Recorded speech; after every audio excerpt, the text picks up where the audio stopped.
Hello guys, welcome to my channel. Muli, nagpapasalamat ako sa inyo lalo na sa mga sumusuporta sa aking channel na patuloy na nanonood. Maraming salamat sa inyo. Ngayon, mayroon na naman akong isi-share sa inyo na ibang idea na naman. Dalawang contactor pa rin ang gagamitin natin. Alternate function pa rin siya. Pero ang kagandahan lang nito, pag press mo, mag-stay mo na siya ng 4 seconds. After 4 seconds, gagana yung isang contactor natin. After 4 seconds, mamamatay. After 4 seconds naman, yung isang contactor naman ang gagana. After 4 seconds, mamamatay. Habang hindi mo ito pinapatay, tuloy-tuloy yung function niya. Bali, automatic siya. Pero pag patayin mo, syempre, babalik sa normal position niya. Tapos pag i-on mo naman ulit, ganun pa rin. Bali, may time-lapse siya bago mag-activate na naman yung isa. Ngayon, ang tanong dyan, saan naman to pwede gamitin? Ito pwede to gamitin sa washing machine natin. Ang ikot nun, forward reverse din. So, pwede siyang i-redesign mo, gamitan mo ng remote, pwede siya doon. Kung ano yung dinidemo ko, depende na yan sa inyo kung saan nyo paggamitan. Yun ang i-share ko po sa inyo guys, kung paano siya magamit. Bago tayo mag-proceed sa explanation ng diagram, panoorin muna natin to.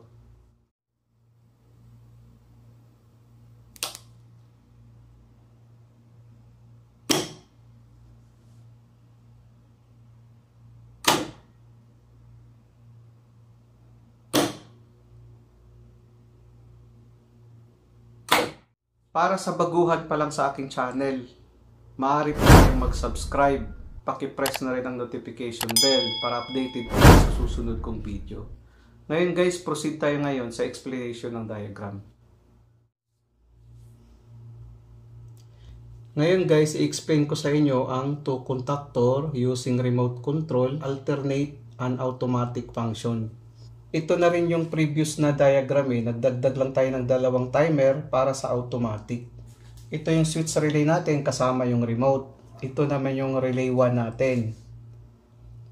Ito naman yung timer 1, M1, M2, R2, timer 2. Separate to guys sa 24 volts ito. Ito naman sa 220 volts. Separate connection ito sila. Pati ito. Paglagyan mo to ng power at saka ito din. Ngayon, pag press mo ng on, ang unang gagana, ang relay natin, paggana ng relay, magko-close itong relay natin. Pag close nito, tatakbo tong timer natin. Ang timer natin is 4 seconds. After 4 seconds guys, i-close niya ito. Pag close niya nito, so ang kuryente tatakbo dito, no? Gagana ito ngayon. Pag gana nito ngayon, ang kuryente din, gagana din ito. Itong R2 kasi magko-close din ito. Pareho to sa M1. M1 din ito. So, ang gagana ito at saka timer natin, no? Ngayon, mag-o-open ito. Kasi gumana ang relay natin. Ito naman magko-close. So, ngayon, dito ngayon tatakbo. Tumakbo to at saka ito. Ang kuryente naman, i-open naman niya ito kasi ito yung normally close ng M1 natin. So, ang kuryente, tatakbo ito. Dadaloy dito kasi magko-close ito. Hanggang dito lang kasi putol. Hindi siya makadaloy dito. Hindi to gagana tong M2 natin. Bali, ang gumana una ito, at saka ito, no? Gagana din pala itong timer natin. Bali, ang gumana ito, at saka ito, no? Ang gumana una. After 4 seconds, i-open niya ito. Pag open ito, babalik to sa normal position. Mag-counting naman to ng 4 seconds. Mamamatay ito. Mag-normally open to ngayon. Ito naman, mag-normally open din ito, mamamatay din ito. After 4 seconds, pag close naman ito, ang gagana naman, kasi ito, open na ito, kasi gumana na to. Ito naman ang gumana, ito naman mamamatay kasi mag-open to. After 4 seconds, ito naman gagana din itong timer, no? Kasi magko-close ito. After 4 seconds, papatayin naman niya ito. Ito yung sa control diagram natin, guys. Sa power circuit naman, ito yung sa MCB natin, magnetic circuit breaker. Ito naman yung sa MCB1. M1 circuit breaker natin na individual. Ito naman yung isa sa M2 circuit breaker natin na individual. Ito naman yung sa M1 natin na sa contacts ng contactor ito. M1 magnetic contacts. Ito siya, no? Ito naman siya sa M2 natin. Sa magnetic contactor contacts natin. Ito naman yung symbols ng overload sa M1. Ito naman yung symbols ng overload sa M2 natin. Ito naman yung 3-phase motor natin sa M1 at saka M2. Ngayon guys, mag-proceed tayo ngayon sa actual wiring para makikita nyo ng buo. Bago tayo mag-proceed sa actual wiring guys, kikilalanin muna natin yung device na ating gagamitin. Unang-una, itong remote switch relay natin. Ito na siya at kasama ito. Ito naman yung power supply natin sa 24 volts DC. Ito naman yung relay natin sa 24 volts DC. Itong 24 volts DC guys, separate connection ito. Hindi ito siya kasama sa 220 volts. Ito kasi ang 220 volts natin, ito yung 24 volts. Ito yung timer 1 natin. Ito yung magnetic contactor 1 natin. Ito yung magnetic contactor 2 natin. Ito naman yung R2 natin, ito siya. Ito naman yung timer 2 natin. Ito naman yung assuming as 3-phase motor natin, itong indication light. Kung makikita nyo dito guys, mayroon na siyang connection sa line 2. Naka-looping lang kasi siya. Nilagyan ko na ito ng connection guys. Kung makikita nyo, mayroon na siyang existing cable sa line 2. May connection na ito siya. Bali, ang wawiringan na lang natin itong dito sa part ng line 1. Hanggang dito. Itong part na ito ang wawiringan natin. Tapos ito naman sa power circuit natin, kung makikita natin dito, nilagyan ko na ng connection. Supposed to be nakakabit to sa breaker natin. Ito siya. Papunta to ngayon sa assuming sa 3-phase motor natin. Assuming ito kasi yung 3-phase motor natin, dito siya papunta. So ngayon guys, umpisa na tayo sa wiring. Ang una nating wawiringan, itong sa remote switch, line 1 at saka line 2. Ang line 1 natin sa positive. Ilagay natin to sa positive, dito din sa positive ng remote natin.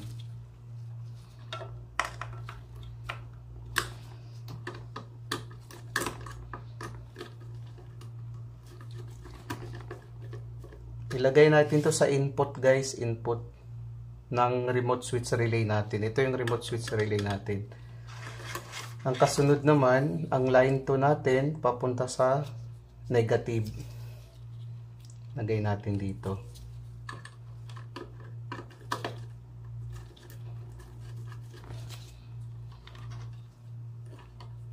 Dito naman tayo sa output. Ito yung A1, ito yung A2. Kabit natin sa A1. Dito guys, kahit na mag-positive or negative, walang problema dito sa output. Kahit magkabaliktad itong dalawang cable.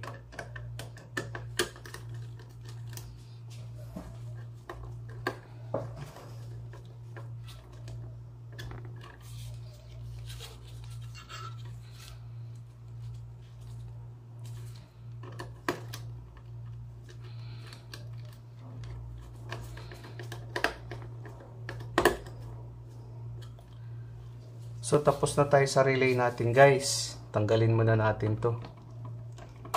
Ito kasi yung 220 volts natin. So, proceed tayo ngayon dito sa timer. Ito yung sa R1 natin, no? Magkabit tayo ngayon sa R1 natin. Makita mo ganito, considered na yan. Ito ang A1, ito ang A2. Ganun din dito lahat.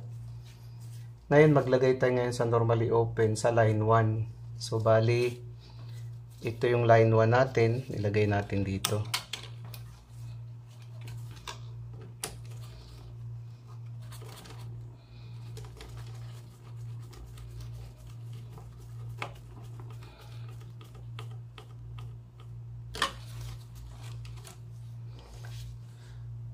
Lusot naman siya ngayon sa kabila, papunta sa timer natin sa T2.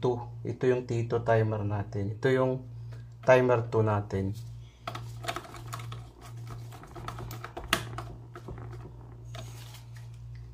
Lusot siya dito sa kabila papunta sa timer T1 natin.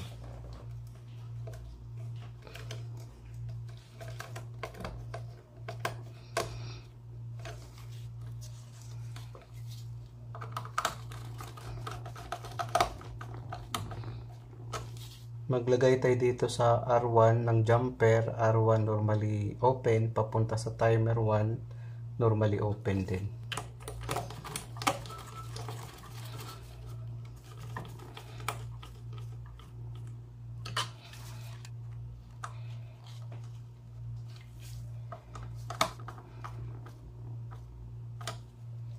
Ngayon, lusot sa dito sa kabila, from timer 1 normally open, papunta sa M1 normally open.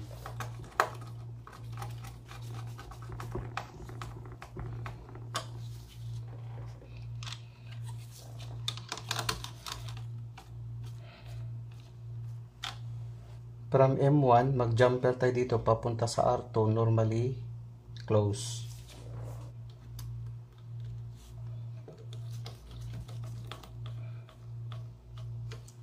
So doon sa kabila, M1 normally open, R2 normally close.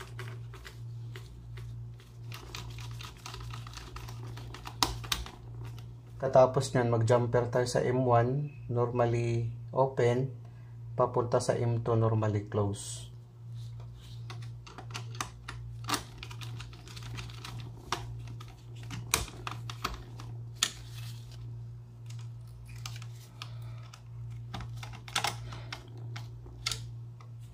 Ang kasunod niyan, lusot dito sa kabila, from M2 normally close, papunta sa M1 A1.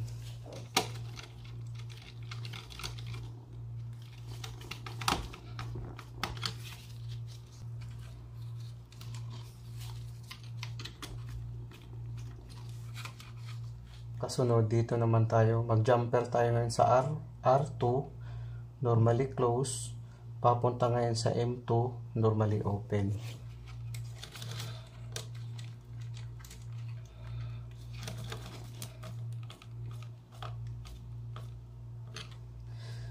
Katapos nyan, mag-jumper tayo sa M2 normally open, papunta sa R2 normally open din.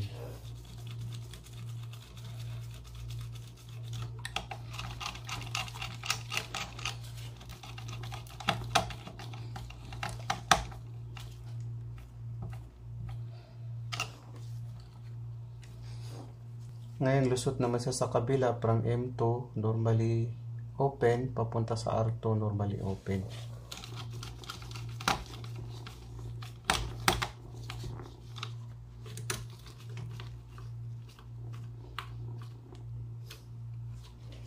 Tapos nyan, mag-jumper tayo sa M2 normally open, papunta sa M1 normally close. Ito siya guys, yung interlocking niya, M2 at saka M1.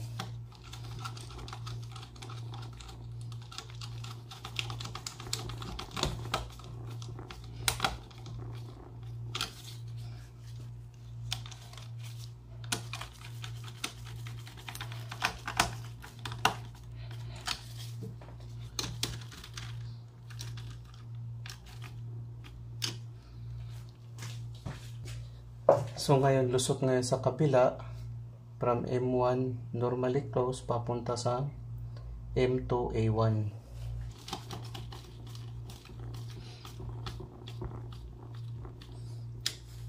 Mag-jumper tayo sa timer normally open, papunta sa M1 normally open din.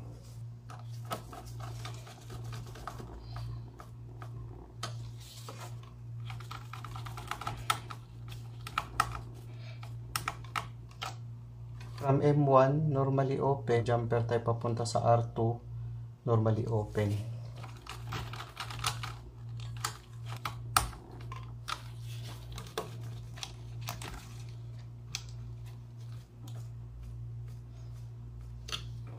Lusot naman siya sa kabila, from M1 normally open, papunta sa R2 normally open din.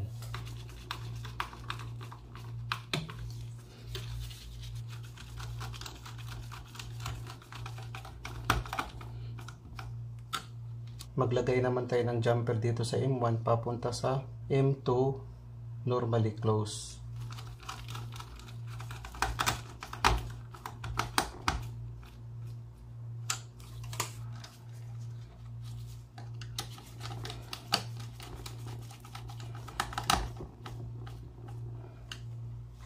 Lusot naman siya sa kabila from M2 normally close papunta sa R2 A1.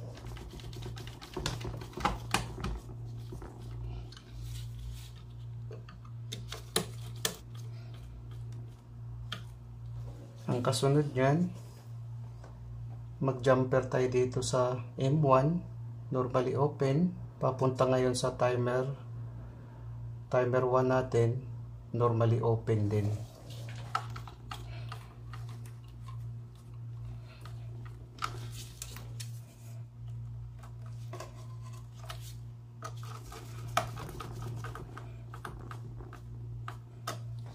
Lusot siya ngayon sa kabila sa timer 1 normally open papunta sa timer 2 normally close.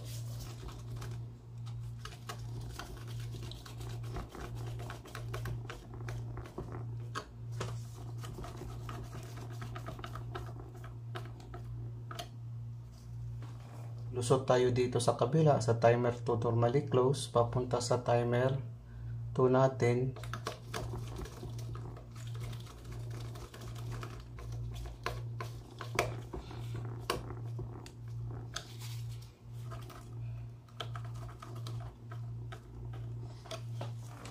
Papunta pala ito guys sa T7 natin.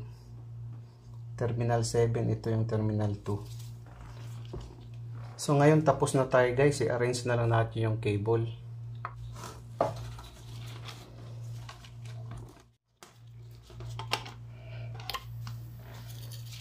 Function nito, pag pipindutin natin to, itong remote on, mayroon siyang time lapse na 4 seconds. After 4 seconds, mag-on ito. Pagkatapos mag-on, after 4 seconds, mamamatay. After 4 seconds naman, mag-counting siya ng 4 seconds. Bago ito mag-activate naman. After 4 seconds, mamamatay. Mag-counting naman siya ng 4 seconds. Saka ito gagana. Hindi siya yung pagpatay nito, gagana kaagad ito. Hindi siya, no? Mayroon siyang time lapse.